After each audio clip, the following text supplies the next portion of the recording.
The episode does not end with answers, it ends with a warning. Episode 3 of The Pitt, Season 2, quietly pulls the ground out from under every character, then leaves us staring at the damage. What looks like survival on the surface is actually the start of something far more dangerous, and the final minutes prove one terrifying truth. The real threat is no longer outside the hospital, it's already inside. Episode 3 begins like a breath after chaos. The hospital appears functional again. Patients are stabilized, staff is moving, and leadership wants everyone to believe the worst is over. But as a drama writer, this is the most dangerous phase of any story. Calm is not peace, it's denial.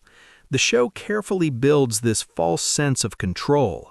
Conversations are shorter, emotions are buried, people avoid eye contact. Everyone is pretending the system still works. The main characters are clearly changed by what happened earlier in the season, but no one is allowed to process it. Management pushes for normalcy, not healing. This creates emotional pressure, and pressure always leaks. We see it in the smallest moments: hands shaking before surgery, hesitation before decisions, silence where dialogue should be. These are warning signs, and the episode wants us to feel them rather than hear them explained. What makes this episode powerful is its restraint. There is no big disaster at first. Instead, the tension comes from watching people lie to themselves. The hospital becomes a character, quiet, heavy, and uncomfortable. The audience knows something will break, we just don't know who will break first. That uncertainty keeps the suspense alive from the opening minute.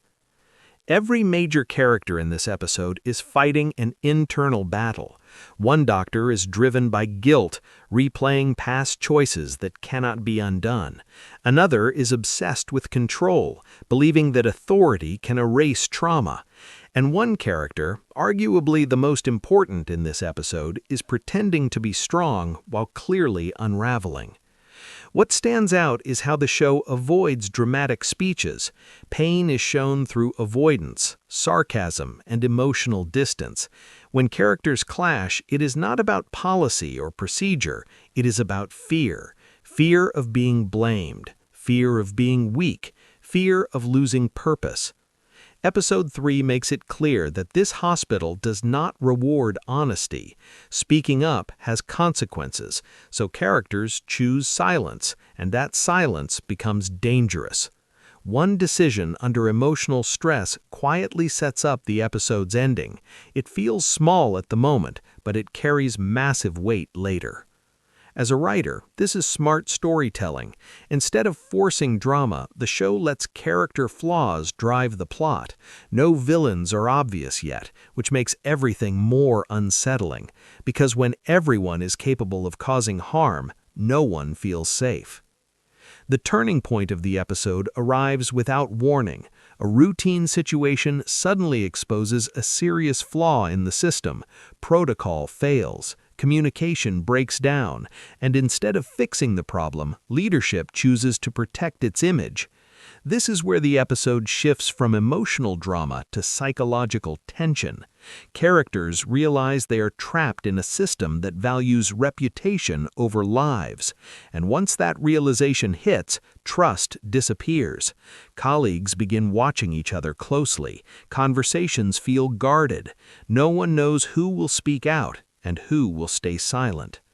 The episode uses this moment to redefine the stakes. The danger is no longer a single incident, it is structural, it is ongoing, and it cannot be solved with one brave act. This is what makes the ending so powerful. The problem is bigger than any character. The audience is forced to confront an uncomfortable idea. Good people can cause terrible outcomes when they choose safety over truth. This realization hangs over the rest of the episode like a shadow. The final sequence of episode 3 is quiet but devastating. No explosions, no shouting, just consequences.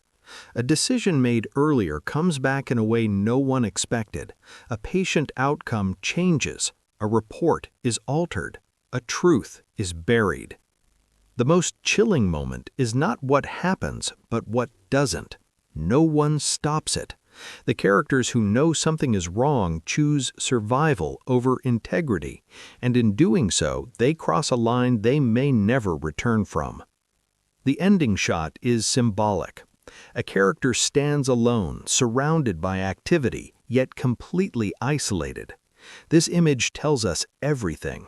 The hospital is still running, but something essential has died. Trust, morality, safety. The show makes it clear that Season 2 is not about fixing the system, it is about what the system turns people into. This ending reframes everything we've seen so far. The earlier calm now feels sinister. The silence now feels complicit. And the audience understands that the real story is just beginning. Episode 3 is not explosive, and that is its strength. It is slow, deliberate, and deeply unsettling. The writing trusts the audience to read between the lines. There is no hand-holding, no easy villains, just people making choices under pressure and living with them.